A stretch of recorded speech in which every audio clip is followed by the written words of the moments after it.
Hi everyone, welcome back to कक्षा। So last lecture में हम लोगों का डिस्कशन हुआ था अबाउट ट्रांसपोर्ट सिस्टम।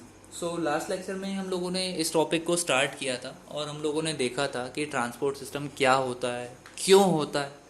ठीक है, बहुत इंपॉर्टेंट टॉपिक ये है, बहुत इंपॉर्टेंट क्वेश्चन एक्चुअली ये है कि सर क्यों पढ़ा रहे हैं, क्या ज़रूरत है इन सारी चीज़ों की।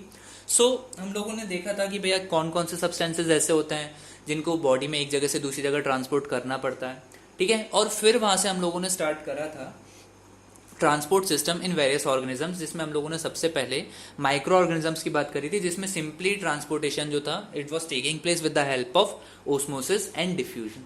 ठीक है, और हम लोगों ने प्लांट्स में भी थोड़े बहुत इंट्रोडक्शन की बात कर ली थी कि प्लांट्स में दो टिश्यू होती हैं, one is xylem and the other one is phloem, जिसकी हेल्प से ट्रांसपोर्ट होता है। तो आज के लेक्चर में we'll be exclusively focusing on transport in plants। तो बहुत बेसिक से स्टार्ट करते हैं इसको। अगर हम लोग बात करते हैं किसकी, प्लांट्स की। ठीक है, एक बहुत सिंपल सा कॉन्सेप्ट बेटा पहले समझ लेते हैं। एक्चुअली कुछ कॉन्सेप्ट्स पहले समझ लेते हैं तो जिससे आपका ये जो टॉपिक रहेगा वो बहुत इजी हो जाएगा। देखिए होता क्या है, इन जनरल बच्चे को ना ये टॉपिक थोड़ा सा कॉम्प्लिकेटेड इसलिए लगता है क्योंकि उसके बेसिक्स क्लियर नहीं होते। तो सबसे पहले एक काम करते हैं हम लोग आज के लेक्चर में पहले बेसिक्स के बारे में डिस्कशन करते हैं। ठीक है, तो अगर हम लोग बात करें प्लांट्स की, तो पहले मैं कुछ कैरेक्टरिस्टिक्स लिख ले रहा हूँ प्लांट्स के, जो कि आप लोगों को ऑलरेडी पता है। ठीक है, जैसे कि प्लांट जो रहते हैं वो स्टेशनरी होते हैं, मतलब प्लांट से बुक मिलती है। अरे नहीं भैया, प्लांट स्टेशनरी होते हैं, मतलब प्लांट्स एक जगह रुके हुए रहते हैं। ठीक है, स्टेशनरी होते हैं। सो प्लांट्स की अगर हम बात करें तो प्लांट्स जो रहते हैं वो स्टेशनरी रहते हैं। दूसरी बात, इनमें अगर हम लोग सेल्स की बात करें तो यहाँ पर होते हैं हम लोग के पास मोस्टली, कैसे बताइए कैसे सेल्स होते हैं प्लांट्स के अंदर? प्लांट्स के अंदर mostly dead and supportive cells होते हैं। कैसे सेल्स होते हैं? Mostly dead and supportive cells होते हैं। ठीक है, अब देखिए यहाँ पर प्लांट जो है, देखिए ये बात इंपॉर्टेंट क्यों है, ये बात रिलेवेंट क्यों है, मतलब सर हम लोगों को ये सब क्यों पढ़ा रहे हैं। प्लांट स्टेशनरी होते हैं, मतलब प्लांट जो रहते हैं वो एक जगह से दूसरी जगह नहीं चलते हैं। बेसिक्स को पकड़ कर चलिए भैया, प्लांट जो रहते हैं वो स्टेशनरी रहते हैं, मतलब प्लांट्स एक जगह से दूसरी जगह मूव नहीं करते हैं। अगर मूव नहीं करते हैं तो कितनी एनर्जी बचती होगी, समझ रहे हैं? मतलब अगर ह्यूमंस की बात करें तो कंटिन्यूसली ह्यूमंस जो रहते हैं वो एक जगह से दूसरी जगह मूव करते रहते हैं मोस्ट ऑफ द टाइम्स, तो इसके कारण कितनी एनर्जी लगती होगी? तो ह्यूमंस को कंटिन्यूसली एनर्जी की रिक्वायरमेंट होती है, लेकिन प्लांट्स को कंटिन्यूसली एनर्जी की रिक्वायरमेंट नहीं होती। इसका पहला रीजन तो बेटा ये है कि प्लांट्स जो रहते हैं वो स्टेशनरी होते हैं। दूसरी बात ये कि प्लांट्स में एनर्जी किसको लगेगी? थोड़े से सेल्स को लगेगी जो कि जिंदा है, जो मर गए हैं उनको एनर्जी का क्या मतलब? ठीक है, अब क्योंकि प्लांट्स में बहुत कम सेल्स ऐसे होते हैं जो कि लिविंग होते हैं, मतलब मैं ये नहीं बोल रहा हूँ कि बहुत ही कम, लेकिन उनका रेशियो काफी कम रहता है। ठीक है, सो प्लांट्स में जो बॉडी है वो स्टेशनरी है, इसके अलावा जो सेल्स हैं they are mostly dead and supportive, जिसके कारण प्लांट्स में जो एनर्जी रिक्वायरमेंट होती है, जो न्यूट्रिशनल रिक्वायरमेंट होती है वो कम होती है। ठीक है, तो यहां पर लिख लेते हैं देयरफॉर लो एनर्जी रिक्वायरमेंट। ठीक है, लो एनर्जी रिक्वायरमेंट से बेटा मैं यहाँ पर क्या बोलना चाह रहा हूँ, यहाँ पर मैं ये मतलब इम्प्लीकेशन नहीं निकाल रहा हूँ कि प्लांट्स को ह्यूमंस के कंपैरिजन में कम एनर्जी मिलती है। मैं ये बोलना चाहता हूँ कि जितनी जल्दी जल्दी ह्यूमंस को एनर्जी चाहिए रहती है, उतनी जल्दी जल्दी प्लांट्स को एनर्जी नहीं चाहिए रहती। तो यहाँ पर लो की जगह मैं काम करता हूँ, मैं स्लो लिख देता हूँ। ठीक है, कि प्लांट्स में जो एनर्जी रिक्वायरमेंट होती है वो कैसी होती है? स्लो होती है। मतलब कि अगर प्लांट्स में एनर्जी रिक्वायरमेंट धीरे धीरे होती है तो यहाँ पर प्लांट्स का जो ट्रांसपोर्ट सिस्टम है वो कैसा हो सकता है? स्लो हो सकता है, उसमें कोई प्रॉब्लम नहीं है। ह्यूमंस में ट्रांसपोर्ट सिस्टम स्लो नहीं हो सकता भैया। ठीक है, क्योंकि ह्यूमंस में अगर ट्रांसपोर्ट सिस्टम स्लो हो गया तो बहुत भारी दिक्कत हो जानी है। ठीक है, तो प्लांट्स में लेकिन ऐसा नहीं होता। So because of the presence of mostly dead and supportive cells, plants में जो ट्रांसपोर्ट है वो स्लो हो सकता है क्योंकि धीरे धीरे एनर्जी की रिक्वायरमेंट होती है। लेकिन इंपॉर्टेंट बात यह है कि प्लांट्स में जो बॉडी रहती है, प्लांट्स में जो स्ट्रक्चर रहता है वो लार्ज होता है। तो प्लांट्स में मतलब मैं ट्रीज की बात कर रहा हूँ ना, आप लोग इंग्लिश में मत आना, नहीं तो अभी आप बोलेंगे कि प्रियल मैम सही करवाएंगी। तो अगर हम बात करें किसकी, प्लांट्स की, तो जो स्ट्रक्चर होता है वो ह्यूमंस के कंपैरिजन में लार्ज होता है। मतलब ट्रीज में जो स्ट्रक्चर होता है वो कैसा होता है? लार्ज होता है। तो यहाँ पर जो ट्रांसपोर्ट है, जो ट्रांसपोर्ट है वो कैसा होना चाहिए, एफिशिएंट होना चाहिए। कैसा होना चाहिए बेटा, एफिशिएंट। मतलब धीरे धीरे वो चल जाएगा लेकिन एफिशिएंट हो। एफिशिएंट का मतलब क्या है कि जो रिक्वायर्ड सब्सटेंसेज हैं वो सही जगह पर पहुंच जाए। मतलब ऐसा नहीं है कि थोड़ी देर तक, थोड़ी दूर तक कोई भी सब्सटेंस गया और उसके बाद आगे जाकर आपका जो ट्रांसपोर्ट सिस्टम है वो ही फेल हो गया।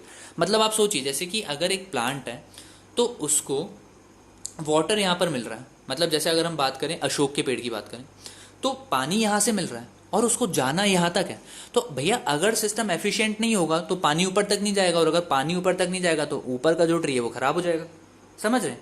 तो आपके पास जो सिस्टम है वो स्लो हो वो चल जाएगा, उसमें कोई प्रॉब्लम नहीं है, लेकिन जो सिस्टम है वो कैसा होना चाहिए, एफिशिएंट होना चाहिए। ठीक है, चलिए इतनी बात तो अच्छी है। यहाँ से हम लोगों का मतलब टेक अवे क्या है कि सर ट्रांसपोर्ट सिस्टम स्लो हो जाएगा, चल जाएगा, और ट्रांसपोर्ट सिस्टम जो है वो कैसा होना चाहिए, एफिशिएंट होना चाहिए। ठीक है, चलिए अच्छी बात है।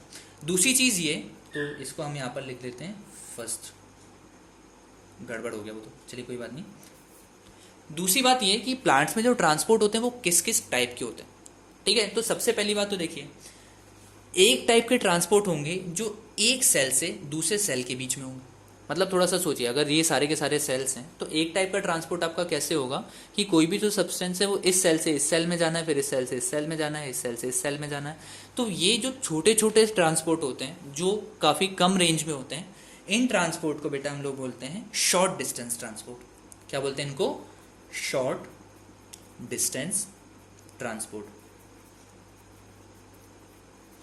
ठीक है, मतलब कि अगर जैसे आसपास के जो सेल्स हैं, जो एडजेसेंट सेल्स हैं, अगर उनके बीच में ट्रांसपोर्ट हो रहा है तो उस ट्रांसपोर्ट को हम लोग बोलते हैं क्या, शॉर्ट डिस्टेंस ट्रांसपोर्ट। और शॉर्ट डिस्टेंस ट्रांसपोर्ट जो रहता है वो हमेशा, मैं यहाँ पर एक काम करता हूँ, यहाँ पर लिख देता हूँ सेल टू सेल, है ना, सेल टू सेल। ठीक है, और शॉर्ट डिस्टेंस ट्रांसपोर्ट जो रहता है वो हमेशा होता है by the processes of osmosis and diffusion. ठीक है, अगर किसकी बात करें, शॉर्ट डिस्टेंस ट्रांसपोर्ट की बात करें तो it takes place with the help of processes like osmosis and diffusion. ठीक है, आई होप आप लोगों को पता होगा कि ओस्मोसिस और डिफ्यूजन क्या होता है, दोनों के बीच में क्या डिफरेंस होता है। नहीं पता, चलिए कोई बात नहीं। अगर बात करें डिफ्यूजन की, तो डिफ्यूजन में क्या होता है बेटा, डिफ्यूजन में मूवमेंट होता है वाटर का। किसका मूवमेंट होता है, वाटर का। कहाँ से कहाँ, from high concentration to low concentration. किसकी बात करें, अगर डिफ्यूजन की बात करें तो डिफ्यूजन में वाटर का मूवमेंट होता है from high concentration to low concentration by its own. ठीक है, और अगर ओस्मोसिस की बात करें तो ओस्मोसिस में जो मूवमेंट होता है वो होता है पार्टिकल्स का। मतलब वाटर के पार्टिकल्स नहीं भैया, है ना, वाटर को छोड़ के और किसी भी चीज़ के पार्टिकल्स होंगे चल जाएंगे। तो ओस्मोसिस में जो मूवमेंट होता है वो होता है पार्टिकल्स का from high concentration to low concentration. मुझे पक्का पता है कि आप लोगों को विश्वास हो गया होगा कि सर ने जो पढ़ाया वो गलत है ना। अरे भैया, डिफ्यूजन में पार्टिकल्स मूव होते हैं और ओस्मोसिस में वाटर मूव होता है। ठीक है, तो जो बच्चे सो रहे थे भैया अभी भी टाइम है, जाग जाइए, बहुत क्रूशियल टॉपिक चल रहा है, क्योंकि अगर आपको ओस्मोसिस डिफ्यूजन ही नहीं पता तो फिर आप ट्रांसपोर्ट की बात ही नहीं कर सकते। ठीक है, एक बार वापस से बता देता हूँ बेटा, प्लांट्स में अगर हम रेंज की बात करें तो on the basis of range transport दो टाइप के होते हैं। उसमें से पहला होता है short distance transport which takes place between the cells. मतलब एक सेल से दूसरी सेल में अगर कोई ट्रांसपोर्ट हो रहा है तो उस सेल को हम, उस ट्रांसपोर्ट को हम बोलते हैं short distance transport, and it takes place with the help of processes like osmosis and diffusion. Osmosis में हम लोगों के पास वाटर का मूवमेंट होता है भैया, क्या कर रहे हैं आप लोग, तो ओस्मोसिस में वाटर का मूवमेंट होता है from high concentration to low concentration, और डिफ्यूजन में मोशन होता है या मूवमेंट होता है पार्टिकल्स का from high concentration to low concentration. ठीक है, बहुत अच्छी बात है। तो आप लोगों को मुझे लगता है यहाँ तक समझ में आ गया होगा। दूसरा एक और टाइप का ट्रांसपोर्ट होता है जो होता है लॉन्ग डिस्टेंस ट्रांसपोर्ट। ठीक है, तो ये जो लॉन्ग डिस्टेंस ट्रांसपोर्ट होता है ये होता है एक ऑर्गन से दूसरे ऑर्गन के बीच में। जैसे कि लीव से स्टेम के बीच में, स्टेम से रूट्स के बीच में, रूट से स्टेम के बीच में, रूट से लीव्स के बीच में। मतलब एक रीजन से दूसरे रीजन के बीच में जो ट्रांसपोर्ट होता है उसको हम बोलते हैं लॉन्ग डिस्टेंस ट्रांसपोर्ट। ठीक है, तो लॉन्ग डिस्टेंस ट्रांसपोर्ट किसके बीच में होता है, बिटवीन ऑर्गन्स। ठीक है, अब लॉन्ग डिस्टेंस ट्रांसपोर्ट की अगर हम बात करें तो लॉन्ग डिस्टेंस ट्रांसपोर्ट में हम लोगों के पास दो क्रूशियल चीज़ें आ जाती हैं जो कि हम लोगों ने पहले से पढ़ी हुई रखी हैं। एक हम लोगों के पास आ जाता है जाइलम और एक हम लोगों के पास क्या आ जाता है फ्लोएम, PHLOEM। ये दोनों के दोनों मिलकर प्लांट्स में ट्रांसपोर्ट सिस्टम बनाते हैं, मतलब प्रॉपर ट्रांसपोर्ट सिस्टम जो रहता है, ठीक है, it is composed of xylem and phloem, ठीक है, जिसके बारे में हम लोगों को डिस्कशन करना है। ओस्मोसिस डिफ्यूजन के बारे में हम लोग बहुत ज़्यादा कुछ नहीं पढ़ने वाले हैं। हम लोगों का जो कंसर्न है it is xylem and phloem, first thing. Second thing is कि देखिए अभी तक हम लोगों ने क्या पढ़ा, सबसे पहले हम लोगों ने पढ़ा कि प्लांट्स में रिक्वायरमेंट्स कैसी क्या होती हैं, फिर हम लोगों ने पढ़ा about types of transport on the basis of range. तो यहाँ पर लिख लेते हैं on the basis of range, ठीक है। और अभी हम लोग डिस्कशन कर रहे हैं on the basis of energy requirements, energy requirements, ठीक है। तो ये हम लोगों के पास एक टॉपिक और है जिसके बारे में हम लोग इस लेक्चर में डिस्कशन करेंगे। अगर बेटा किसी ट्रांसपोर्ट में एनर्जी की रिक्वायरमेंट है, ध्यान से सुनो, अगर किसी ट्रांसपोर्ट में एनर्जी की रिक्वायरमेंट है तो ऐसे ट्रांसपोर्ट को हम बोलते हैं एक्टिव ट्रांसपोर्ट। क्या बोलते हैं? एक्टिव ट्रांसपोर्ट, ठीक है। एक्टिव ट्रांसपोर्ट ऐसा ट्रांसपोर्ट होता है जिसमें एनर्जी की रिक्वायरमेंट होती है। अब एनर्जी कहाँ मिलेगी भैया? एनर्जी मिलती है कहाँ से? एटीपी से, which is called the energy currency of the cell. आप लोगों को पता है, मुझे लगता है, ठीक है। और दूसरा ट्रांसपोर्ट हम लोगों के पास होता है वो जिसमें एटीपी की रिक्वायरमेंट नहीं होती, ठीक है। तो ऐसे ट्रांसपोर्ट को हम बोलते हैं पैसिव ट्रांसपोर्ट। ये हम लोगों के सिलेबस में बहुत ज़्यादा डेप्थ में नहीं है, मतलब ये तो है कि एक्टिव और पैसिव ट्रांसपोर्ट क्या होता है, कैसे होता है, वो हम लोगों के डिस्कशन का पार्ट नहीं है। तो एक्टिव ट्रांसपोर्ट अभी हम लोगों को सिर्फ इतना पता होना चाहिए, वो ट्रांसपोर्ट होता है जिसमें एटीपी की रिक्वायरमेंट होती है, मतलब एनर्जी की रिक्वायरमेंट होती है। और वो ट्रांसपोर्ट जिसमें एनर्जी की रिक्वायरमेंट नहीं होती, that transport is called passive transport, ठीक है। तो पैसिव ट्रांसपोर्ट में तो देखिए बेसिकली क्या होता है, पैसिव ट्रांसपोर्ट हो जाता है इन्हीं दोनों प्रोसेस से, ओस्मोसिस और डिफ्यूजन से। एक्टिव ट्रांसपोर्ट जो रहता है वो हो जाता है with the help of energy, ठीक है। सो आने वाले लेक्चर में will be discussing about the working of xylem and phloem, ठीक है। एक बार वापस से इसको फटाफट रैप अप कर लेते हैं। हम लोगों को डिस्कशन करना है आने वाली क्लासेस में अबाउट ट्रांसपोर्ट इन प्लांट्स, ठीक है।